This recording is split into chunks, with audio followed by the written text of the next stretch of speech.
Bonjour à tous, nous sommes dans notre quatrième causerie sur le messianisme et nous avions abordé les semaines précédentes la question de savoir s'il existe une notion de dogme, ce que Maïmonide appelle plutôt des principes, dans le judaïsme, tel qu'on peut l'imaginer à partir de toutes les doctrines. Alors, on a montré que Maïmonide avait érigé 13 principes de foi et que ce qu'on appelle les Shlosh Esrei Ikarim, et ces 13 principes sont... on en a fait un poème qui est prononcé à la synagogue et qui, bizarrement, semble avoir été être devenu populaire alors qu'il est loin d'avoir fait l'unanimité. Il est même d'ailleurs le seul qui a érigé la foi d'Israël, entre guillemets, à partir de ces 13 principes. Nous avions commis, il y a longtemps, une longue étude, en hébreu d'abord et puis après en français, sur le sujet, pour montrer que la conception que Maïmonide a des principes de foi n'est pas du tout à entendre au sens commun.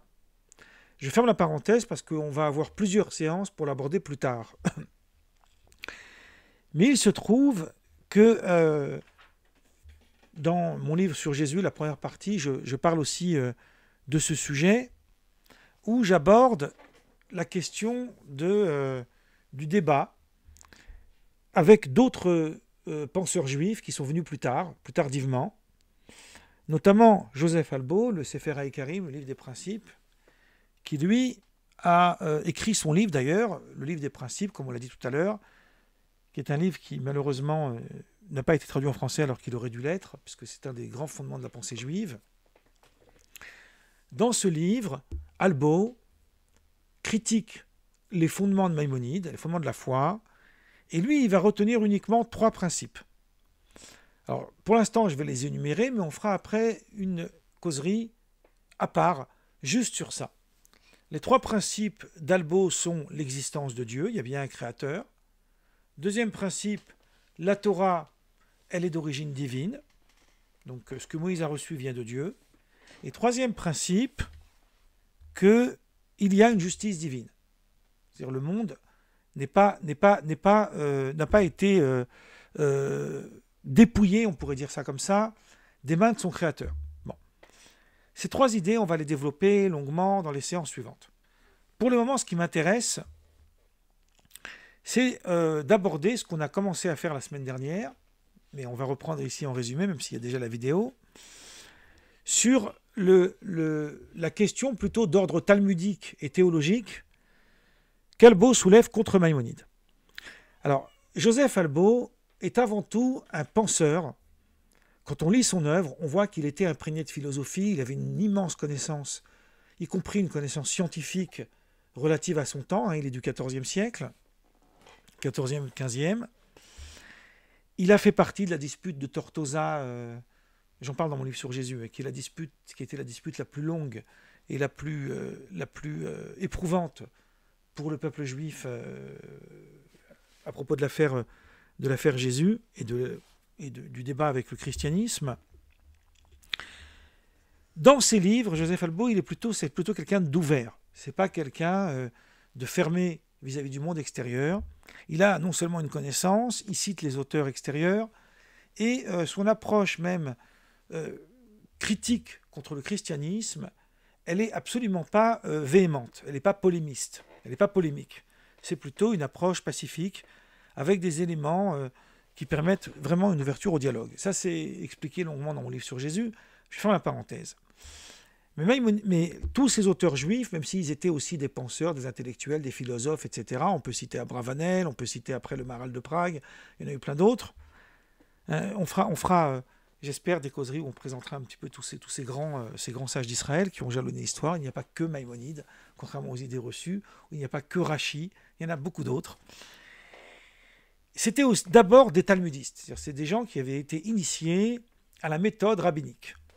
Donc il n'est pas rare qu'au beau milieu de son livre, Albo, alors qu'il est dans une réflexion philosophique, il s'arrête et il s'engage dans un débat halachique, dans un débat talmudique.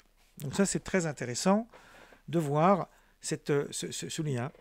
On peut trouver ce lien avec un autre sage qui est contemporain. Je pense même qu'il était son disciple ou son maître.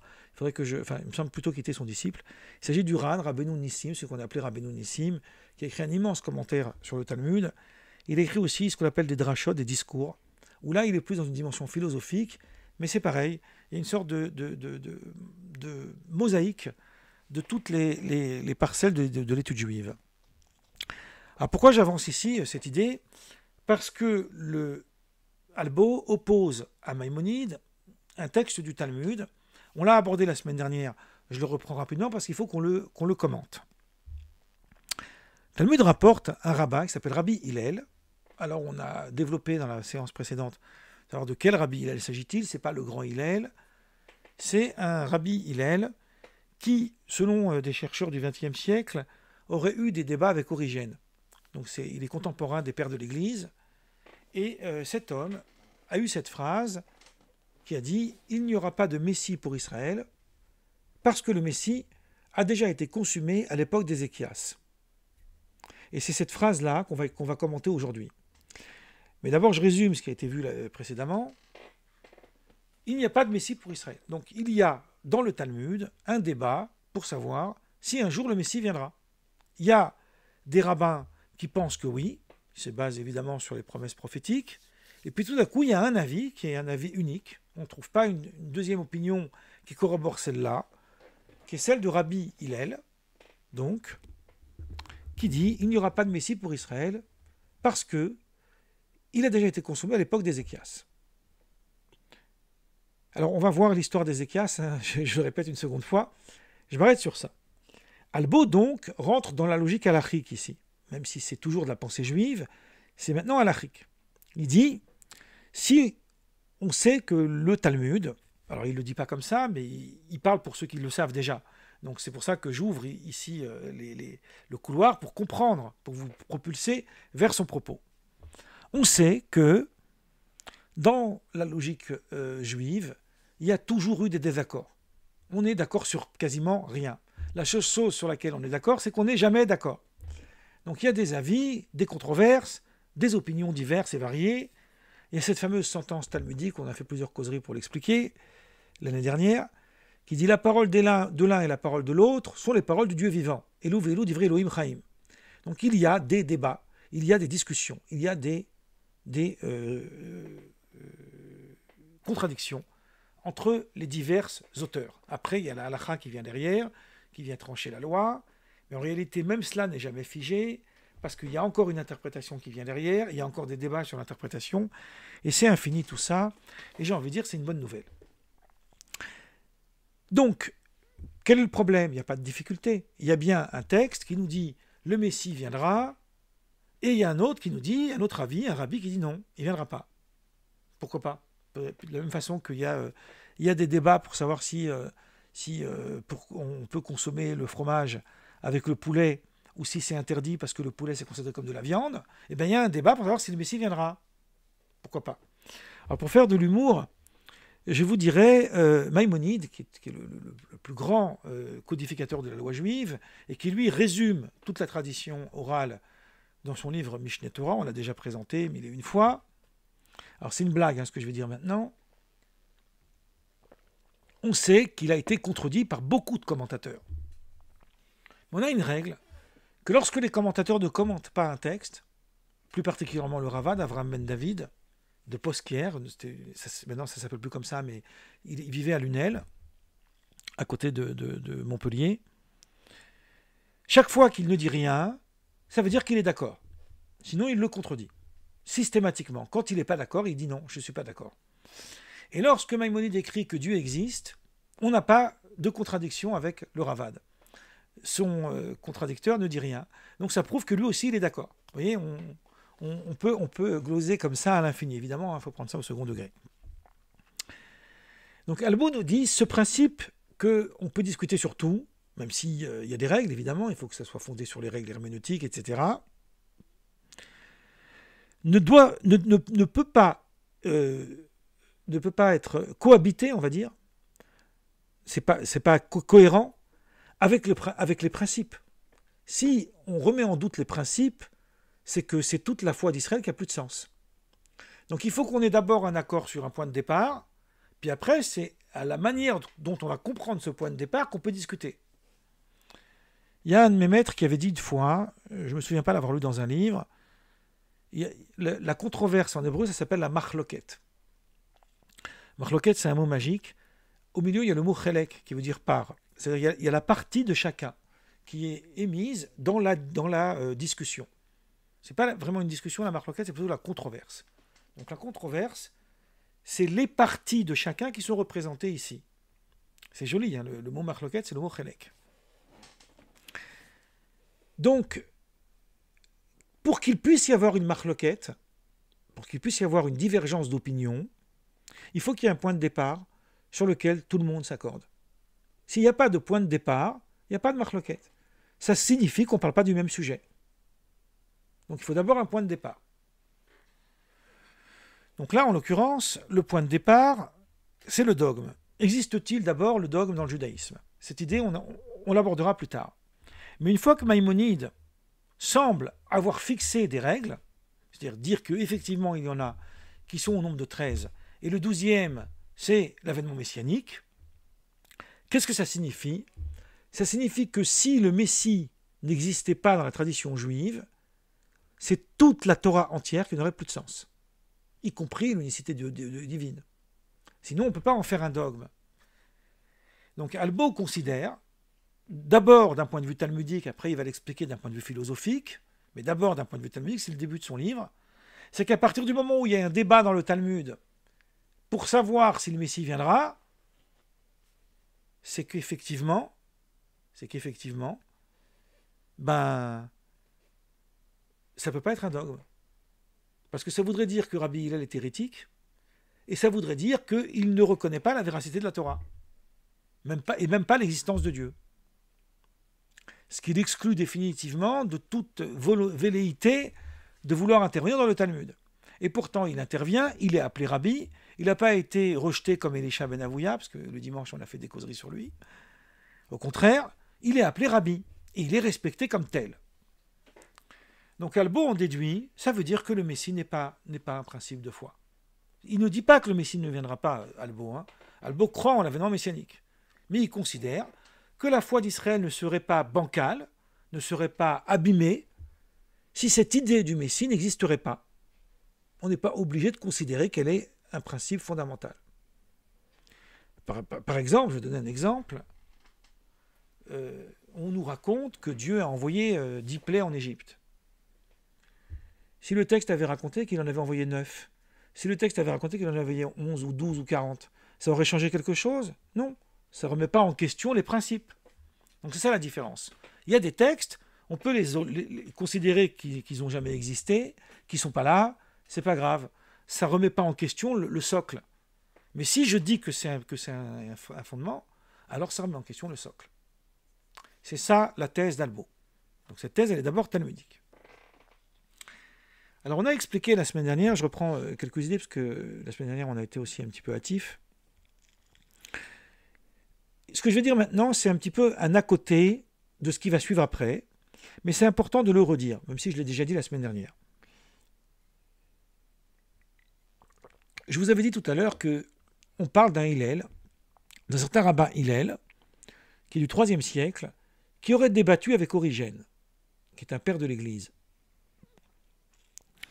Il se trouve qu'il y a un grand intellectuel juif, un très grand érudit du XXe siècle qui s'appelle Eisenstein, qui a écrit une encyclopédie juive que j'avais montrée un petit peu, qui s'appelle Otsar Israël en 10 volumes. Et moi, j'ai une édition, je pense que j'ai l'une des premières éditions, puisqu'elle date des années 30. C'est quelqu'un qui me l'a offert. Et vous avez ici, si vous voulez voir, une entrée en français. Voilà, c'est une encyclopédie, c'est un grand érudit. Je le cite souvent dans mon livre sur Jésus d'ailleurs. Et lui, Eisenstein dit que Rabbi Hillel, il a eu un débat polémique avec Origène. Et qu'il aurait eu cette rhétorique à propos d'Ézéchias, qu'on va l'expliquer, j'arrive, pour s'opposer à la foi chrétienne sur la messianité de Jésus. Donc c'est un contexte très particulier. Ça veut dire qu'on ne peut pas ériger cette opinion comme étant réellement l'opinion de Rabbi Hillel au sens large. Parce que dans tous les débats avec les chrétiens, les débats sont biaisés dès le départ. Ça, je vous invite à voir mon livre sur Jésus, les chapitres sur les disputatio, où je parle profondément de cette problématique. Mais dans le Talmud, après que Rabbi Hillel ait eu cette phrase, il y a un autre rabbin qui vient après, qui s'appelle Rav Yosef, un Amora donc, Rabbi Hillel est aussi un Amora, et qui lui dit que Dieu pardonne à Rabbi Hillel d'avoir dit une chose fausse, parce que Ézéchias vivait à l'époque du premier temple, et nous avons dans les prophètes qui ont vécu à l'époque du second temple, donc beaucoup plus tardivement, nous avons des prophéties qui nous indiquent qu'un jour le Messie viendra. Et notamment la plus connue, qui est même citée dans les évangiles, donc voilà, on fait un lien, Zacharie 9.9, qu'il viendra ce pauvre chevauchant un âne. Donc, le Messie va chevaucher un âne et c'est comme ça qu'il va venir. Il nous dit Eisenstein, il continue dans cette idée-là, qui n'est peut-être pas une idée fausse, c'est pour ça que je la mets ici, parce qu'elle est intéressante. Il dit que Rav Yosef ne connaissait certainement pas le contexte de ces deux époques différentes. C'est-à-dire, on a su que Rabbi Hillel avait dit ça, et ça a été rapporté. Et quand Rav Yosef il a entendu, au nom de Rabbi Hillel, que le Messie ne viendra pas, il a dit que Dieu le pardonne, parce qu'il a dit une chose fausse. Parce que si le Messie il a été arrêté, l'idée qu'un Messie viendra a été arrêtée après Ézéchias, ça veut dire qu'il n'y a plus aucun prophète qui peut prophétiser plus tard, après Ézéchias, qu'un jour le Messie viendra. Or, il se trouve qu'il y a des prophètes qui prophétisent que le Messie viendra après Ézéchias. Donc ça veut bien dire que Rabbi Hillel s'est trompé. Alors, il dit Albo, je reviens donc sur le livre d'Albo, mais ce n'est pas parce que Rabbi Hillel s'est trompé qu'on en a fait un hérétique. On a tous le droit de se tromper. On a tous le droit à l'erreur, il paraît, c'est même juridique. Donc, un rabbin peut très bien se tromper dans sa compréhension du texte. Ça ne fait pas de lui un hérétique. Même Moïse s'est trompé dans l'interprétation de la loi. Donc, vous voyez, comme ça, c'est clair. Mais pour revenir à Eisenstein, pour lui, Eisenstein, il n'y a pas de polémique à avoir avec Rabbi Hillel. Rabbi Hillel croyait qu'un jour le Messie viendra. Ce qui est étrange, c'est que personne ne dit comme lui jusqu'au XXe siècle.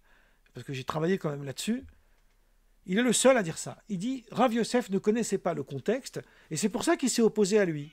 Mais s'il avait connu le contexte, il aurait dit, ah, c'est particulier, c'est une réponse particulière dans un contexte particulier avec un chrétien, où là, il y a eu une polémique, il y a eu une dispute. Et puisqu'il y a eu une polémique, il fallait faire attention à ce que les Juifs devaient faire attention à ce qu'ils disaient. Ça, je ferme la parenthèse, je vais mettre ça de côté, je vous ai posé ça comme ça, juste pour vous donner cette idée. Mais nous, on va reprendre la rhétorique talmudique telle qu'on la comprend. C'est-à-dire, on comprend qu'effectivement, Rabbi Hillel a dit qu'il n'y aura pas de Messie pour Israël, et qu'effectivement, Rabbi Hillel s'est trompé, parce qu'il y a des prophètes, notamment Zacharie, qui est l'un des derniers prophètes bibliques, qui a prophétisé que le Messie viendra à l'époque du Second Temple, mais ça ne fait pas de Rabbi Hillel un hérétique. Et puisque ça ne fait pas de Rabbi Hillel un hérétique, donc ça veut dire que le Messie n'est pas un fondement de la foi. Voilà la preuve de Joseph Albo contre Maïmonide. Alors votre serviteur a écrit un ouvrage en hébreu qui remonte à quand même plus de 25 ans. Donc maintenant il est complètement épuisé évidemment. Donc là, ça ne va pas vous aider si je vous le montre. Il y a beaucoup de parties de ce livre qui vont inspirer mon livre sur Jésus, où j'ai réservé, il y a 5 parties dans le livre, j'ai réservé la première partie qui est la plus longue, qui fait presque une centaine de pages, juste sur ce sujet. J'ai essayé de me battre pour comprendre comment résoudre cette problématique. Alors évidemment, on ne va pas le faire en une séance, on va le faire petit à petit, en résumant les points essentiels de cette réflexion.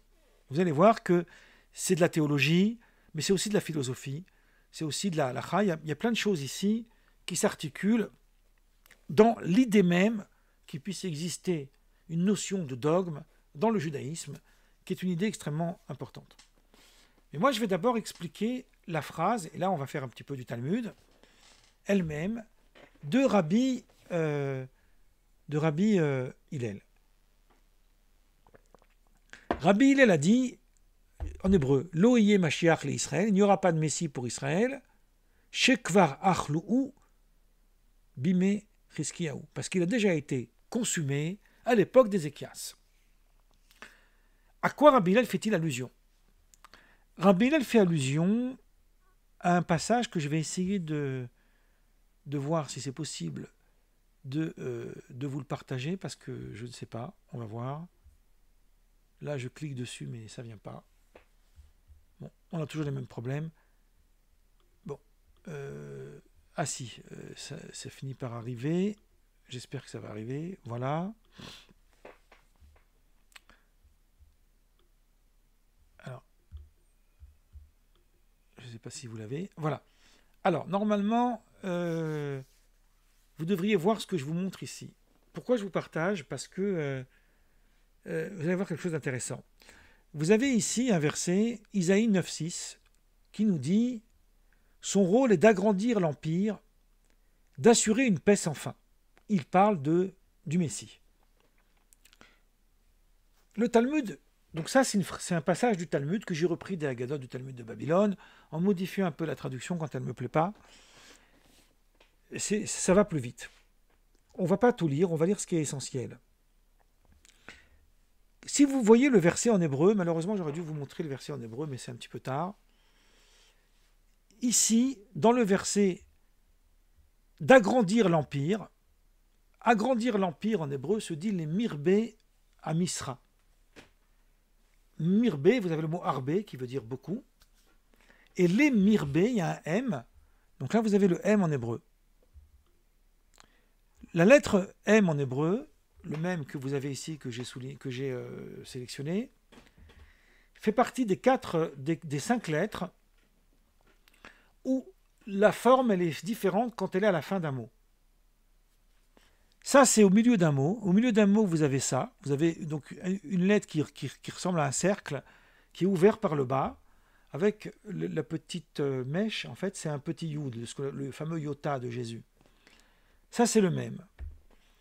Et vous avez, à la fin du mot, vous avez la même lettre, avec cette différence qu'elle est fermée en bas. Bon, elle a quelques petites nuances, mais vous voyez, elle est fermée en bas, elle est complètement arrondie. Donc le même ouvert, c'est au milieu du mot, et à la fin, il est fermé. Or, ce verset de Isaïe 9,6, il est le seul de toute la Bible, et quand elle est écrite en hébreu, où le même, il est fermé au milieu d'un mot. Pourquoi il est fermé au milieu du mot? Et le texte va nous expliquer un peu plus loin que c'est parce que le même ouvert, le mot M, la lettre même en hébreu, c'est le début du mot qu'on appelle Mahamar. Mahamar, ça veut dire discours. Donc quand le même il est ouvert, c'est un discours ouvert. Quand le même il est fermé, c'est un discours fermé. Donc on va bientôt finir pour aujourd'hui, parce que l'heure avance, mais au moins qu'on ait le contexte. Alors le Talmud se pose la question, Rabbi Tanchuma bar Kapara a dit, alors que tous les mêmes, au milieu d'un mot sont ouverts, celui-ci est fermé, pourquoi? Pourquoi il est fermé? Il est fermé parce que c'est un discours fermé, parce que c'est un discours scellé, on pourrait dire, parce qu'il parle de la fin des temps. Et c'est quelque chose dont on n'a pas vraiment connaissance. Et voilà ce que dit le Talmud, une chose extravagante. Il dit, le saint béni soit-il, c'est la façon d'appeler Dieu, pensa faire du roi Ézéchias le Messie, tandis que Sénachérib, un roi qui a combattu toutes les peuplades, y compris Israël, il représenterait les fameux Gog et Magog. Vous avez peut-être déjà entendu parler de ça, qu'à la fin des temps, il y aurait le roi de Gog qui fera la guerre contre le roi de Magog, etc. Alors vous avez tous les imbéciles sur YouTube qui, aujourd'hui, à chaque fois qu'il y a des guerres, ils vous inventent un nouveau Gog, un nouveau Magog, on va laisser ça. Mais la dimension de justice a dit à Dieu, « Maître du monde, tu n'as pas fait de David roi d'Israël le Messie, lui qui t'a chanté tant d'hymnes et de louanges, et tu choisirais Ézéchias alors qu'il ne t'a jamais remercié par un chant de tous les miracles que tu as fait pour lui. » Alors là, le même s'est fermé. Et alors Dieu a déclaré que, alors la suite, on n'a qu'à la lire, alors la terre déclara, Maître du monde, je te chanterai moi-même un hymne à la place de ce juste, et fais de lui le Messie. Et la terre a commencé à chanter. Et là, on va citer Isaïe 24,16. De l'extrémité de la terre, nous entendons chanter gloire au juste. C'est une métaphore, évidemment, hein, ce n'est pas la terre qui chante, mais c'est une métaphore. Et le prince du monde s'adressa au Saint béni soit-il, souverain du monde, réalise les désirs de ce juste. Alors une voix céleste retentit, on a parlé longuement l'année dernière de ce que c'est que cette bat-colle, a dit c'est mon secret, d'où le lettre fermée, d'accord? Donc le prophète s'exclama, hélas, malheur à moi, jusqu'à quand allons-nous attendre? Et la voix céleste répondit, les violents exercent leur violence, ils poussent au comble leur violence, ce que Rabbin interprète ainsi, vous attendez jusqu'à ce qu'ils viennent, les pillards et ceux qui pilleront ces pillards. C'est une façon de dire, on ne sait pas, des époques viendront et elles seront suivies par d'autres, etc. Je ferme ce passage du Talmud qui dit une chose très claire. C'est que Ézéchias, à l'époque de l'affaire Sénachérib, il aurait dû être le Messie, mais ça a été scellé, ça ne s'est pas fait. Donc la thèse de Rabbi Hillel, c'est de dire, puisque ça ne s'est pas fait, c'est fini. On a perdu le mérite du messianisme. Et c'est pour ça que Rav Yosef est venu pour dire non. Le texte dit bien que ça aurait dû être à ce moment-là, mais ça ne l'a pas été, mais ça ne signifie pas que ça ne viendra pas plus tard. C'est pour ça qu'il y a eu des prophètes au second temps qui ont prophétisé l'avènement messianique. Donc maintenant que nous avons le contexte, nous pourrons développer la semaine prochaine la suite de ce débat entre Albo et Maïmonide sur la question de savoir si le fait que Rabbi Hillel contredise a priori l'idée qu'un jour le Messie viendra, si ça s'oppose à la classification des dogmes du judaïsme de Maïmonide sur les 13 principes de foi qui incluent le messianisme. Voilà, je vais m'arrêter là.